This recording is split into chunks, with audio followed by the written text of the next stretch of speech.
जो रूह है, जो अभी तक आज़ाद है, ये उस रूह को कब्ज करने का एक फंदा है। और ज़ाउला के सामने आंखों में आंखें डाल के ये तारीख है।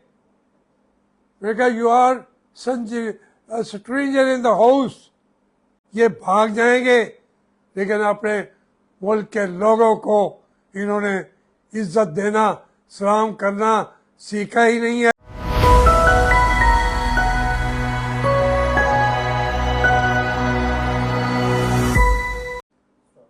बिस्मिल्लाहिर्रहमानिर्रहीम। मेरे बच्चों, अस्सलाम वालेकुम। मेरी उम्र जो है वो 75-76 साल से बढ़ चुकी है, और कोई एक लम्हा पाकिस्तान की तारीख में, सियासी तारीख में ठहराव का नहीं आया। लम्हे तो ठहरते भी नहीं हैं, लम्हों का ठहर जाना भी किसी पूरे निज़ाम का कातिल होना समझा जाता है। लम्हे तो गुजर जाते हैं, लेकिन वो एक लम्हा जो 76 साल से पाकिस्तान के वजूद से भारी होके पाकिस्तान को एंगल्फ करता हुआ नज़र आए, पाकिस्तान को हज़म करता हुआ नज़र आए, पाकिस्तान को पी जाने वाला हर लम्हा आए, तो वो पाकिस्तान के एक 75-76 साला शख्स के लिए, अगर वो उसको उस लम्हे का ऐनी शायद ना हो या इधर कभी तवज्जो ही ना दे, वो भी गुजार लेता है। मेरी बदकिस्मती ये है कि मैंने कोई एक लम्हा भी जब से आँख खोली है पाकिस्तान का वजूद और उसकी पूरे हर लम्हे की रफ्तार के साथ जुड़ा हुआ हूँ। यहाँ की सियासत, मैंने सियासत एक लम्हे के लिए भी सोची हो तो फिर वो लम्हा मेरी मौत का लम्हा होना चाहिए। मैं सियासत की नहीं है, घर से भी यही तरबियत मिली, फिर किताबों से भी यही पढ़ा, फिर उस्तादों ने भी यही सिखाया कि आपने वतन को महबूब रखना है। फिर महबूब इलाही हज़रत मोहम्मद सल्लल्लाहु अलैहि वसल्लम ने भी वतन की मोहब्बत को ईमान का हिस्सा ठहरा दिया। तो उसमें जब पाकिस्तान के हालात देखता हूँ, वो बहुत कर्बनाक सूरत हाल पैदा हो जाती है। अब ये 26वीं तरमीम क्या है, मैंने तो एक एक जुज़ पढ़ा है, समझा है, लोगों से भी पूछा है। सिवाय पाकिस्तान की जो रूह है, जो अभी तक आज़ाद है, ये उस रूह को कब्ज करने का एक फंदा है जिसमें वो लगे हुए हैं। मैं हैरान होता था कि भाई तहरीक इंसाफ वाले इसमें मज़ाकरात कर रहे हैं, बातें कर रहे हैं। मौलाना फजल रहमान भी मेहनत कर रहे हैं, और इसमें कोई शक नहीं है कि उन्होंने बहुत मेहनत की। तो मौलाना फजल रहमान को मिला क्या? उनके जो अरकान पार्लियामेंट हैं उनको भी अगवा कर लिया गया। एक तरफ उनसे बात कर रहे हैं, दूसरी तरफ लोगों को पकड़ा हुआ है। अख्तर मेहरंगल के 2 सेनेटर, उनको भी उन्होंने काबू किया हुआ है। और फिर ये कहते हैं कि वो जमहूरियत के लिए हमारे पास आ गए। वो मौलाना फजल रहमान की डिक्टेटरशिप से तंग आके हमारे साथ आ गए हैं। ये सूरत हालात है। अच्छा, जहाँ तक PTI का ताल्लुक है, उनके जो सेनेटर जिनको वो पकड़े हुए हैं या जिनको, मेरे तो यहाँ बिल्कुल हमसाए के अंदर है अपना खिची जो MNA है, मेरा बेटा है, मैं उसका बाप भी मेरे भाइयों की तरह था और सदियों से उनसे ताल्लुकात हैं। 800 साल से उनसे रिश्तेदारियाँ भी हैं, लेकिन वो आज तक कहीं नज़र नहीं आया।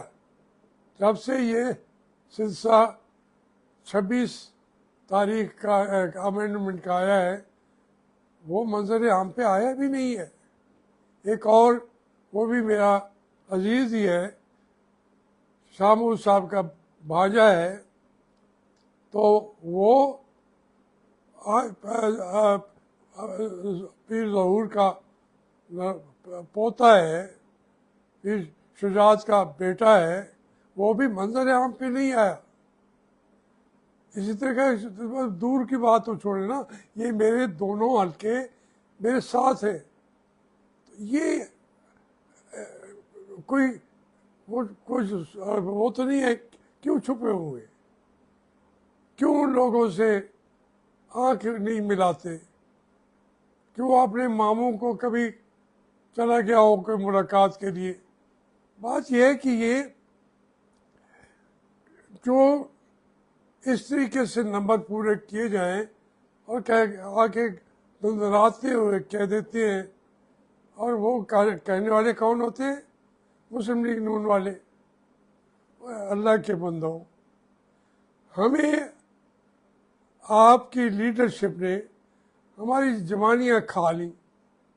जमहूरियत जमहूरियत मार्शल लॉ के ख़िलाफ़, पाबंदियों के ख़िलाफ़, इसी 26 अमेंडमेंट के अंदर भी वो चीज़ें तुम ला रहे हो जिनके ख़िलाफ़ हम लड़ते रहे हैं।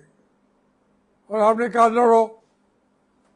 हम मुतवस्सित तबके के लोग हैं, हमारे पास पार्टियां हैं नहीं, हमारे पास इतनी ताकत भी नहीं है, लेकिन जितनी हो सकी हमने मुखालफत की।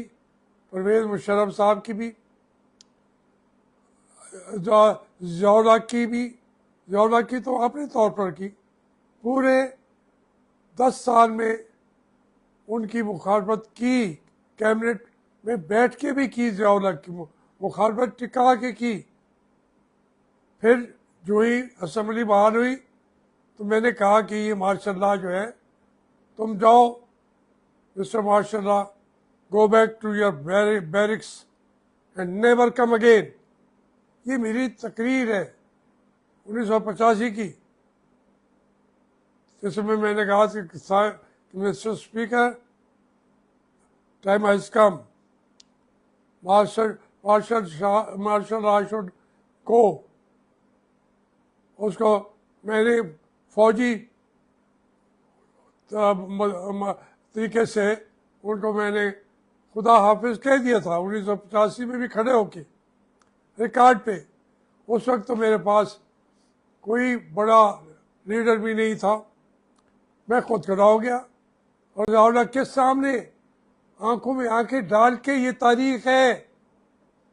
मैं कहा you are stranger in the house, तुम कौन हो? मैंने उसको धमकियां देने वाले, you are stranger in the house, और उसको ये लोग देखने वाले थे जर्नलिस्ट, जिंदा हैं आज सारे, मुशाहिद हुसैन सैयद भी उस वक्त जर्नलिस्ट था, आजकल तो वो बैनुल अक़वामी एक्सपर्ट है, हामिद मीर, वो भी वो वहाँ पे मौजूद था। तो सबके सामने कहा मैंने, ये हमारे आजकल जो है वो सिद्दीकी साहब, ये भी जर्नलिस्ट थे, हमारे वाक़यात को ये लिखते रहते थे, ये नहीं कि लिखा नहीं गया। तो मैं लड़ता रहा, ज़िया-उल-हक साहब तक जब तक थे लड़ते रहे, जुनेजो साहब उनके साथ खड़े थे, हम जुनेजो साहब के खिलाफ भी बात की। फिर एक नुक्ते पे उन्होंने इख्तलाफ किया ज़िया-उल-हक से, जेनेवा अकॉर्ड पे, तो उसके ऊपर चश्मे ज़दन में ज़िया-उल-हक ने उनको निकाल दिया। तो हम फिर जुनेजो साहब के साथ खड़े थे। जब तक ज़िया-उल-हक इस दुनिया से नहीं गया, मैं मुस्लिम लीग शामिल भी नहीं हुआ, आज़ाद। मुझे फिर कोई पार्टी छोड़नी पड़े, ज़िया-उल-हक के साथ छोड़ना पड़े, वज़ारत छोड़नी पड़े, मैं फिर खड़ा हो जाता हूँ अपने आइन के साथ, कानून के साथ, लोगों को मार्शल लॉ के हवाले नहीं होने देता। अब आज ये 26 अमेंडमेंट की बातें कर रहे हैं और उनकी आवाज़ें देखें, धमकी दे रहे कि नहीं करते तो हमारे नंबर पूरे हैं। आपके नंबर पूरे हो चुके, इन सब के नंबर ये कहते हैं ना, तेरे नंबर पूरे ने, इनके नंबर तो पूरे हो गए हैं। ख्वाजा आसिफ के भी, भाई तुम किसके MLA इलेक्ट होते नहीं हो, 35,000 से सीट आ जाते हो, वो तो दूसरा तारण है, वो भी बरकरार मेरा। इसी तरीके से ये तलाक को तो मैं बहुत ज़्यादा जानता नहीं हूँ, लेकिन सारे आप इस वक्त देखिए कि वो बिल्कुल जैसे कोई उसमें कवाली के अंदर जो फिल्मी कवालियाँ होती हैं उसके ये बने हुए, और लय सुर के बगैर ये गाते जा रहे हैं। जो वो एक और आजकल कहते हैं ना, वो आया हुआ है कवाली, जिसको सब आदमी एक लफ्ज भी नहीं आता, लेकिन वो दुनिया का सबसे ज़्यादा फैन उसके हो गए हैं। ये वही कमाल है। ये निज़ामत अली सलामत अली नहीं है, वो कमाल भी होते तो चलो कुछ इज्जत थी। ये इनकी हालात है। इस तरीके से घराना उनका भी वही है, वो जो दूसरा कमाल है, ये कमाल है वही सियासत के घराने के अपने आप को कहते हैं। तुम्हारा क्या सियासत से ताल्लुक? ख्वाजा आसिफ बैंक का मुलाजिम था, 20 साल वहाँ गुजार लिए, वालिद ने भर्ती करा दिया सेनेटर, और फिर उसके बाद तो आज तक वो उसको कोई हारने नहीं देता। तो मैं खैर ये छोटी बातें हैं, मैं अर्ज ये कर रहा हूँ कि इमरान खान आज ये समझते हैं कि ये चले जाते और वो कहेगा हाँ ठीक है। भाई अगर उसने खड़ा रहना है, स्टैंड उसने लिया हुआ है, स्टैंड उसका यही बनता है। जमहूरियत का अगर कोई मौका, अपॉर्चुनिटी, वो ले रहे हैं अपॉर्चुनिस्ट फ़ायदा, लेकिन जमहूरियत का जो अगर कोई मौका है पनपने का, बचने का, पाकिस्तान का कोई लम्हा मौजूद जो है वो तो ठीक नहीं है, लेकिन इस लम्हा मौजूद पे खड़ा हो गया, जैसे खड़ा हो गया इमरान खान, उसने उनको बता दिया मेरी बहनें बैठी हैं, बैठी रहें, दूसरों को पकड़ के अंदर ले आते हैं, ले आए। तो मैं समझता हूँ आज के दिन फिर जमहूरियत जिंदा हो गई है। इमरान खान ने ये जंग लड़के आज के वक्त तक, लम्हे मौजूद तक जमहूरियत को जिंदा रख दिया है। और मौलाना फजल रहमान का भी उसके अंदर कंट्रीब्यूशन है, लेकिन हर एक की लिमिट्स हैं।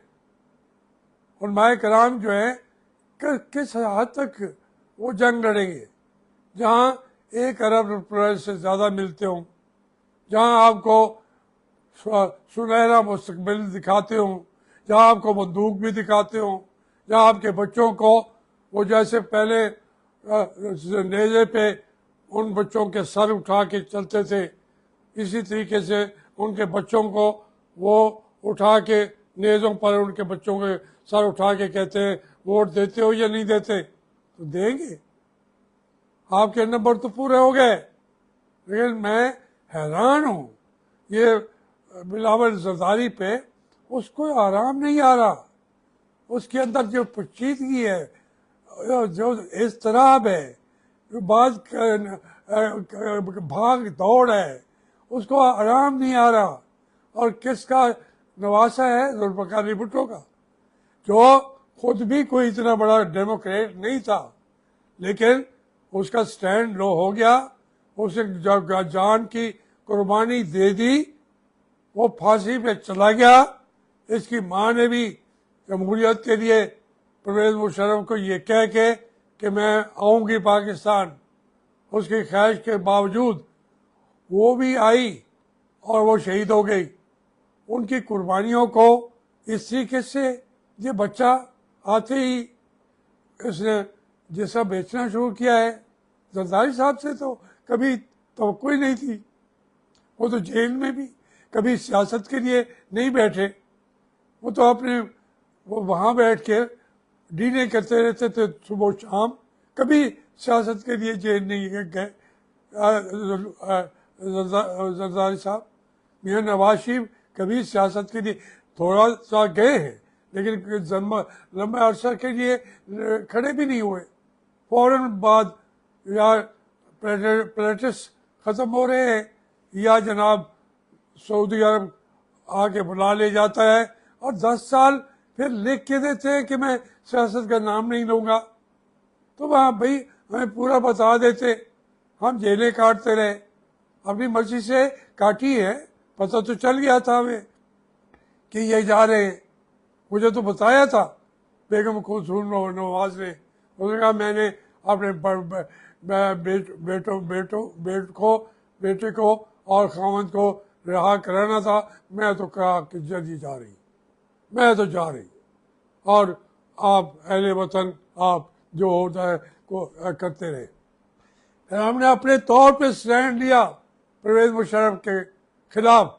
कभी मुझे नवाज शरीफ ने नहीं कहा कि परवेज़ मुशर्रफ के खिलाफ स्टैंड लो, पार्टी को बचाओ।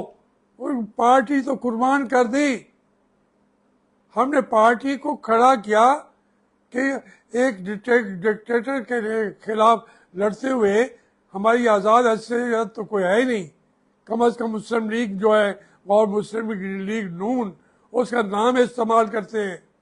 ये इन्होंने एक पैसा नहीं लगाया पार्टी के ऊपर, एक पैसा। आज मैं बरसे आम कह रहा हूँ, कोई एक वर्कर को उनका बता दे पूछ के मियाँ नवाज शरीफ से कि एक पैसा भी पार्टी को 6.5 साल हम चलाते रहे, एक पैसा नहीं दिया। कितने करोड़ों अरबों रुपए उनके पास उस वक्त भी थे, और फिर कारोबार बड़े करते गए। आधा लंदन तो उन्होंने उनके साहबजादे ने उसी वक्त खरीद लिया था जब वो जेल का एग्जाइल में बैठे हुए थे। जलावतनी की ज़िंदगी थी, अजीब जलावतनी की ज़िंदगी थी। हमारे घर लुट गए, हमारी हर चीज़ उन्होंने छीन ली, उन्होंने हमारे लिए रिस्क के दरवाजे बंद कर दिए। और मियाँ नवाज शरीफ भी कहते थे शेख को, चिनोट का वो बेचारा शेख के जवेद हाशमी को एक पैसा नहीं देना, बुला के जेल में बैठा हुआ है। मियां नवाज शरीफ आपका वर्कर, तो मेरे जज्बात नहीं है, लेकिन मैं लड़ रहा था इसी जमहूरियत के लिए। आज और जो भी उस लम्हाए मौजूद में डिक्टेटरशिप के साथ लड़ेगा, हम उसके साथ खड़े होंगे, क्योंकि जमहूरियत ने हमारी आने वाली नस्लों को भी बेच दिया हुआ है। हम कहते हैं कि हम आज़ाद हैं, नहीं है आज़ाद, हमारे बच्चे भी बिक चुके हुए हैं। इसलिए मैं, जो मेरी घर के लोग हैं, गिरफ्तारियाँ हो जाती हैं, रोजाना पकड़ लेते हैं, रिहा भी कर देते हैं, जमानतें भी कभी होती हैं कभी नहीं हो सकती। एक घर, हमारा घर वो नॉर्मल घर नहीं रहा। बस यही चाहता हूँ कि जैसे इमरान खान ने इस जंग को हर कीमत पे जारी रखना है, यही इमरान खान को खराज तहसीन है। उसकी बहनों को आप छुड़वा नहीं सकते, इमरान खान को आप छुड़वा नहीं सकते। सारा पाकिस्तान निकल आए, सारे पाकिस्तान को दबाव देंगे, इमरान खान को रिहा नहीं करेंगे। लेकिन एक तरीका है कि जब आप लंबी जंग के लिए ज़हनी तौर पर तैयार होंगे, तो ये जनरल ऐसे भागते हैं, ये जैसे पलटन के मैदान में भागे थे, जैसे मशरक़ी पाकिस्तान के मैदानों से भागे थे, ये जैसे यहाँ से सियाचिन से भागे थे, जैसे कारगिल से भागे थे, जैसे रायविंड से अगले महाद पे भागे थे। ये भाग जाएंगे, लेकिन अपने मुल्क के लोगों को इन्होंने इज्जत देना, सलाम करना सीखा ही नहीं है। लेकिन खुदा इनको पूछेगा, और वो अल्लाह ताला ने पूछना है, इसी कौम ने पूछना है। एक दिन वो आएगा और आप देखेंगे ये होगा, ये होगा। क्या चीज़ है?